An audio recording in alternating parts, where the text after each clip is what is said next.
जय हिंद दोस्तों, मैं हूं एसपी अभिलाष और आप देख रहे हैं द जियोपॉलिटिकल डेस्क। लड़कीबाजी से लेकर भांडगिरी तक इन सब में पाकिस्तान ने अव्वल दर्जे का रैंक हासिल कर लिया है और वहीं पे खुश होकर के यूएसए ने उसे एक बहुत बड़ा गिफ्ट दे दिया है। उसके अलावा पाकिस्तान किस तरीके से खुद के ही अलग अलग अपने टुकड़े करना चाहता है और जहां पे पहले पाकिस्तान के टुकड़े करने के लिए लोग लड़ रहे थे, अब वहां पे पाकिस्तान की आर्मी खुद पाकिस्तान के टुकड़े करना चाहती है। ऐसा इतना बड़ा चेंज कैसे आ गया आखिरकार आसिम मुनीर के अंदर, और ये सब चीजें हो क्यों रही है? आज की वीडियो में मैं एग्जैक्टली आपको यही बताने वाला हूँ। बहुत ज्यादा मजा आने वाला है दोस्तों आज की वीडियो में। पाकिस्तान को जिस लेवल पे मैं नंगा करने वाला हूँ, आप देख करके कहेंगे वाह वाह वाह, मजा आ गया मजा आ गया मजा आ गया। तो वीडियो को लाइक कर दीजिए, चैनल को सब्सक्राइब कर लीजिए और बेल आइकन दबाना बिल्कुल मत भूलिएगा। और दोस्तों ज्यादा से ज्यादा वीडियो को शेयर कीजिए। आप शेयर करेंगे तभी तो और लोगों तक पहुंचेगी ये वीडियो और लोग भी इस मजे को ले पाएंगे जो हम हर एक को देने की कोशिश कर रहे हैं। और हो सकता है ये उन पाकिस्तानियों तक भी पहुंच जाए जो एस्टैब्लिशमेंट में बैठे हैं और उनको खुजली मचे तो हमें शायद और कंटेंट मिल जाएगा। अच्छा तो दोस्तों ये है DGISPR Ahmed Sharif Chaudhry. Apparently he is not so Sharif anymore. मतलब ये इतना भी शरीफ नहीं जितना ये दिखता है। वैसे शक्ल से तो गुंडा ही दिखता है। तो इन महाशय ने ये कांड किया है कि भरी प्रेस कॉन्फ्रेंस में इसने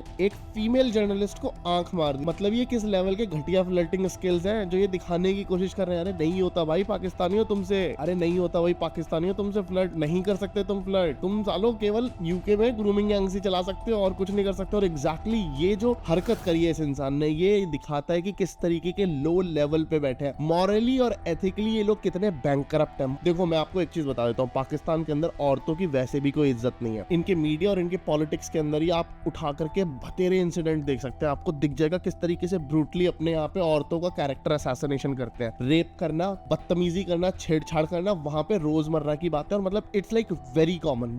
मतलब ये सोसाइटी में इस चीज को मतलब उन्होंने मान लिया है कि न्यू नॉर्मल है एक तरीके का उनका। आप देखते होंगे कि इंडिया में वीमेंस के अगेंस्ट अगर कोई क्राइम होता तो उसके लिए बहुत सख्त सजाओं का प्रावधान है और मतलब सजाएं मिलती भी है। इवन इंडिया में अगर आप एग्जैक्टली कुछ इस तरीके की कंप्लेंट करने की आप किसी के ऊपर हरेसमेंट का केस डाल देते हो, उसकी जमानत भी नहीं होती। यहाँ पे इनका आर्मी चीफ ये हरकतें कर रहा है। और दोस्तों ये मत भूलिएगा कि ये वही जलील फोर्स है जो लाल किले पे सब परचम फैलाना चाहती है, जो गजवा हिंद करने के सपने देख रही है। ये साले इनकी शक्ल देखो, ये सुअर के बच्चे ये आंख मारते फिर रहे हैं जर्नलिस्ट को और सपने इनके गजवा हिंद करने के। मतलब इनके कान के नीचे दो झापड़ मार करके इनको साइड करो पहले तो, इन्हें सिखाओ। इन्हें मेरे साथ यार मुझे दो टाइम, मैं बताता हूँ, इन्हें डालो एक कमरे के अंदर और मुझे तो एक डंडा और 1 घंटे का टाइम दो। 1 घंटे के अंदर ना मुर्गा बन करके सॉरी बहन करते हुए मिलेंगे। मैं गारंटी देता हूँ इस बात की, इन सबको पकड़ के पीट के तबियत इनकी हरी करने का टाइम आ गया है। पर वहीं पे अगर पाकिस्तान ने देखो इतना अच्छा काम किया है कि मतलब औरतों से छेड़खानी करी है, तो मतलब ट्रंप चाचा पीछे कैसे बैठ सकते हैं? और ट्रंप तो खासकर वही इंसान है ना जो ग्रैब देम बाय पी से कुछ बोला करता था। तो एग्जैक्टली वही हुआ। अमेरिका ने उठा करके इनको इस खुशी में $686 मिलियन की एक एड दे दी है, जिसमें इनको ये F-16 के अपग्रेड देने वाले हैं। टेक्निकली ये अपग्रेड नहीं है, मैं आपको ये भी बता देता हूँ, तो इनके बातों में मत आना। देखो दोस्तों, रीड बिटवीन द लाइन, यहाँ पे इन्होंने बोला है कि हम इनको एक हेल्प कर रहे हैं $386 मिलियन की, जिसमें हम अपग्रेड्स दे रहे हैं इनके F-16S के जो अपग्रेड्स हैं, जिसमें बहुत बड़े बड़े पार्ट्स ये इसके अंदर शामिल कर रहे हैं। तो बेसिकली मैं आपको बता देता हूँ हो क्या रहा है बैकग्राउंड में। ऑपरेशन सिंदूर के दौरान इनके जितने भी एयरक्राफ्ट हम लोगों ने गिरा दिए थे, खत्म कर दिए थे, डिस्ट्रॉय कर दिए, या फिर इनके एयरक्राफ्ट के कुछ पोर्शंस डैमेज हो गए थे, उन सबको रिपेयर करने का टाइम आ गया। तो बेसिकली जो एयरक्राफ्ट हमने पूरे तरीके से खत्म कर दिए थे उनको तो पूरा रीस्ट्रक्चर और रिबिल्ड करके देंगे ये। और जितने घायल हुए थे इनके एयरक्राफ्ट उनको दोबारा से मरम्म पट्टी करके, मरम्मत लगा के, चेपिया लगा करके दोबारा इसे उनको टिपका देंगे। बट अब अमेरिका के सामने चैलेंज ये कि वो नया एयरक्राफ्ट तो उनको पूरा का पूरा नहीं दे सकता, तो ये पार्ट्स आएंगे कहां से? क्योंकि अमेरिका डायरेक्टली अगर पार्ट सप्लाई करेगा तो वहां पे भी ये दिक्कत आएगी। तो सेम पार्ट्स को ये मल्टीपल जगहों से रेनफोर्स कर सकता है, ये जॉर्डन से उठा सकता है, यूक्रेन से उठा सकता है, क्योंकि अमेरिका ने मल्टीपल जगहों पे ये सारी फ्लीट्स लगा रखी हैं ऑलरेडी। और ये सारे वही एयरक्राफ्ट है जिनको अपनी कन्वेंशनल आर्मी के अंदर यूएसए यूज नहीं करता, बाहर ज्यादातर एक्सपोर्ट्स में यूज करता है, छोटे मोटे देशों को देता है, जैसे जॉर्डन को दे दिए, यूक्रेन को दे दिया। मतलब इट्स लाइक कि ये उनके यहाँ पे बेकार उनके गराज में खड़े हैं तो उठा करके इनको दे दिए।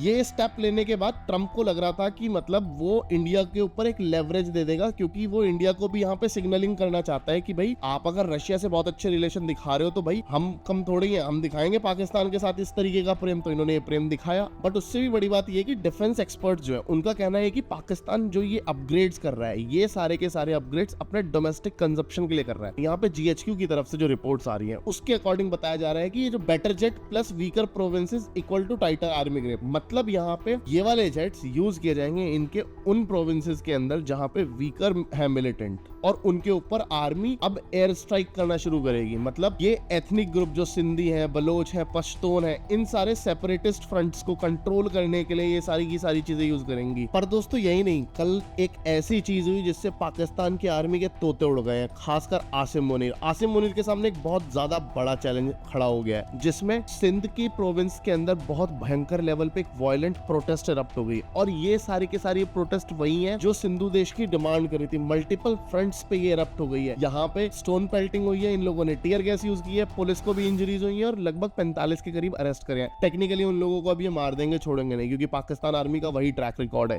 इनका केवल एक ही काम है, अपने लोगों पे जुल्म करना और दूसरा औरतों को आंख मारना। मेजर मजे की बात यह है कि पाकिस्तान के अंदर जो सिंधु देश को लेकर के प्रोटेस्ट हो रही थी, उसमें पाकिस्तान मुर्दाबाद के नारे लगाए गए हैं। जी हाँ, एग्जैक्टली वही नारे आजादी के जो कुछ टाइम पे पहले इंडिया में लग रहे थे, पाकिस्तान में लगने शुरू हो गए। तो बेसिकली इनकी जो रेमेडी थी यहाँ पे जिसे बांट रहे थे, अब उसका स्वाद इनको खुद देखने को मिल रहा है। और ये जो फायर अब रीइग्नाइट करी है सेपरेटिस्ट ने, ये बहुत जल्दी से शांत नहीं होने वाली है, क्योंकि ये बहुत ज्यादा वाइड स्प्रेड होगी। इसका मेन रीजन क्या है मैं आपको ये भी बता देता हूँ। इनका रीजन ये है कि सिंध प्रोविंस है, वहां पे ऑलरेडी यूएन से अपील की जा चुकी है। मतलब जो सिंधु सेपरेटिस्ट है उन्होंने यूएन से अपील करी है कि सिंध एक अलग रीजन हुआ करता था जिसके ऊपर पाकिस्तान ने कब्जा किया हुआ है। इसको यहाँ पे पाकिस्तान ने गैर कानूनी तरीके से कब्जा किया था आजादी के बाद। मतलब पाकिस्तान को इतना बड़ा एरिया नहीं मिला था, जो कि सच भी है हिस्टोरिकल फैक्ट्स के अकॉर्डिंग। बट वहां पे पाकिस्तान तो पाकिस्तान है, जैसे उसने बलूचिस्तान को कब्जा है वैसे ही उन्होंने सिंध को भी कब्जा लिया। अब सिंध के जो सेपरेटिस्ट है वो भी एग्जैक्टली सेम डिमांड कर रहे हैं जैसे बलोची करते हैं अपने लिए अलग देश की। इसको सिंधु देश बनाने के लिए डिमांड करती है। और कुछ टाइम पहले same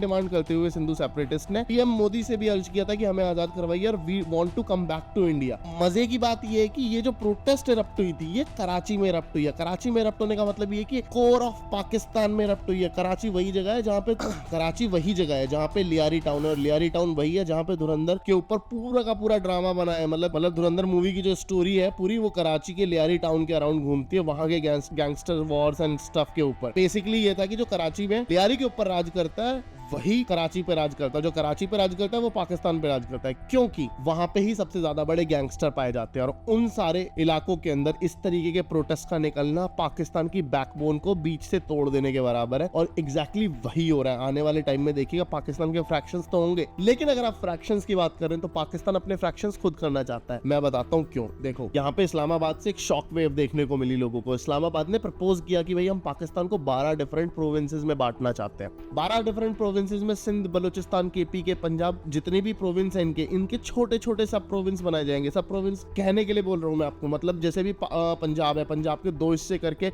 east Punjab, waste Punjab कुछ भी कर देंगे, but there will be 2 province. Khyber Pakhtunkhwa के भी इस तरीके से मल्टीपल छोटे हिस्से बनाए जाएंगे, सिंध के, बलूचिस्तान के। इनका बहाना ये है कि हम बेटर गवर्नेंस के लिए करना चाहते हैं। और दोस्तों ये कुछ नहीं है, ये केवल नाटक कर रहे हैं। ये केवल अपने आप को लाहौरी चूरन खिलाने के बराबर वाली बातें कर रहे हैं कि जैसे अपने आवाम को कुछ भी चूरन चटा देते हैं, वही एग्जैक्टली ये चीज यहाँ पे भी करने वाले हैं। इनका केवल और केवल एक ही कारण है इस चीज को करने का, वो ये है कि जितने छोटे प्रोविंसेस होंगे उतने ज्यादा ऑफिशियल्स होंगे, ज्यादा भ्रष्टाचार करने को मिलेगा। लेकिन हर एक चीज से सबसे ऊपर इंपॉर्टेंट बात यह आती है कि जो कम्युनिटीज वहां पे अभी आपस में जुड़ी हुई हैं, मतलब खैबर पख्तूनख्वा के इलाके में मल्टीपल कम्युनिटीज हैं, टीटीपी के कुछ पीपल हैं, पश्तून्स हैं, कुछ वहां पे बलोची हैं, सब एक साथ मिलके पाकिस्तानी गवर्नमेंट और एस्टैब्लिशमेंट के खिलाफ आ जाते हैं। ये उनकी यूनिटी को तोड़ना चाहते हैं कि मतलब अगर अलग प्रोविंस हो जाएंगे तो हर प्रोविंस के अलग अलग लोग हो जाएंगे और अलग अलग कम्युनिटीज में हम उनको बांटने की कोशिश करेंगे। तो एक कम्युनिटी वाइज डिवीजन करेंगे कि अगर बलोची का कोई एरिया है तो उसको एक अलग प्रोविंस बना दिया, पश्तूनों का एरिया तो उसको अलग प्रोविंस बना दिया। अब अगर प्रोटेस्ट होगी तो एक प्रोटेस्ट के अंदर या तो बलोची होंगे या फिर पश्तून होंगे, वहां पे दोनों एक साथ मिल के आर्मी के सामने नहीं आएंगे। तो बेसिकली ये अंदर से वीक करने की कोशिश कर रहे हैं इनको, अपने सेपरेटिस्ट्स को।